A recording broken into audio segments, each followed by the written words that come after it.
Bugün Azərbaycan xalqının ümumi lideri Ulu Öndər Heydər Əliyevin anım günüdür. 2003-cü il dekabrın 12-sində gözlərini əbədi yuman Heydər Əliyevin adı Azərbaycanın tarixi və taleyi qırılmaz fillərlə bağlıdır. Hakimiyyətdə olduğu illər ərzində xalqın ictimai, siyasi, iqtisadi və mədəni həyatının bütün sahələrində dirçəliş məhz Ulu Öndərin uzaq görən siyasəti, müdrik qərarları nəticəsində olub. Heydər Əlirzaoğlu Əliyev 1923-cü il mayın 10-da Naxçıvanda anadan olub. O, 1939-cu ildə Naxçıvan Pedaqoji Texnikumunu bitirdikdən sonra Azərbaycan Sənaye İnstitutunun Memarlıq Fakültəsində təhsil alıb. Başlanan müharibə ona təhsilini başa çatdırmağa imkan verməyib.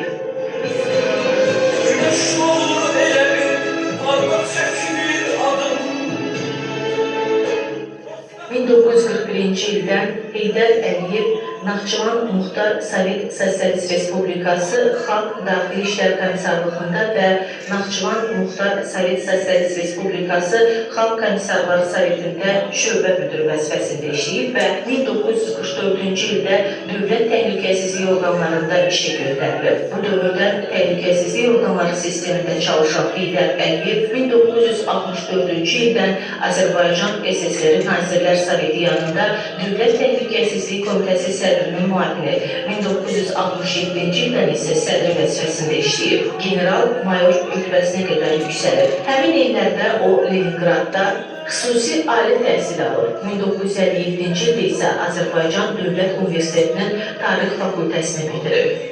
Azərbaycan Kommunist Partiyası Mərkəzi Komitəsinin 1969-cu il iyul plenumunda Heydər Əliyev Azərbaycan Kommunist Partiyası Mərkəzi Komitəsinin birinci katibi seçilərək Respublikanın rəhbəri olub. 1982-ci ilin dekabrında Sovet İttifaqı Kommunist Partiyası Mərkəzi Komitəsi Siyasi Bürosunun üzvü seçilən Heydər Əliyev SSR Nazirlər Soveti sədrinin birinci müavini vəzifəsinə təyin edilib və SSR-nin rəhbərlərindən biri olub. Heydər Əliyev 20 il ərzində SSR Ali Sovetinin deputatı, 5 il isə SSR Ali Soveti sədrinin müavini olub. Heydər Əliyev 1987-ci ilin oktyabrında Sovet İttifaqı Kommunist Partiyası Mərkəzi Komitəsi Siyasi Bürosunun və Baş katib Mixail Qorbaçovun yetirdiyi siyasi xəttə etiraz əlaməti olaraq tutduğu vəzifələrdən istefa verib. 1990-cı ilin 20 yanvarında Sovet qoşunlarının Bakıda törətdiyi qanlı faciə ilə əlaqədar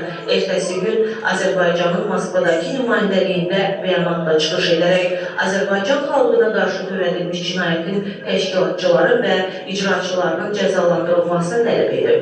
Heydər Əliyev Dağlıq Qarabağda yaranmış kəskin münaqişəli vəziyyətlə bağlı SSR rəhbərliyinin ikiyüzlü siyasətinə etiraz əlaməti olaraq 1991-ci ilin iyulunda Sovet İttifaqı Kommunist Partiyasının sıralarını tərk edib.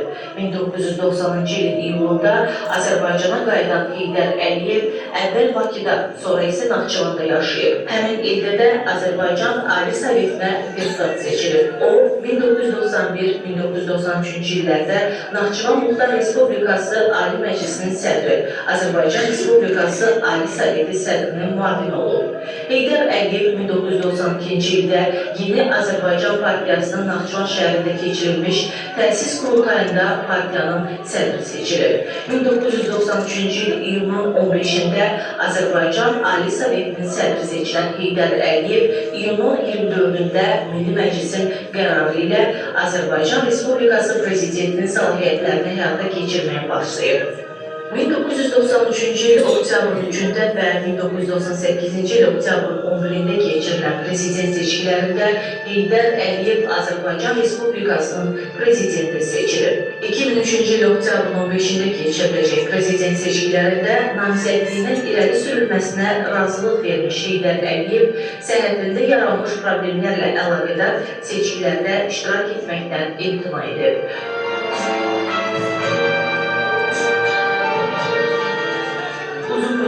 Amerika Birləşmiş Ştatlarının Cleveland klinikasında müalicə olunan ümumi lider 2003-cü il dekabrın 12-sində dünyasına dəyişib. Allah rəhmət eləsin.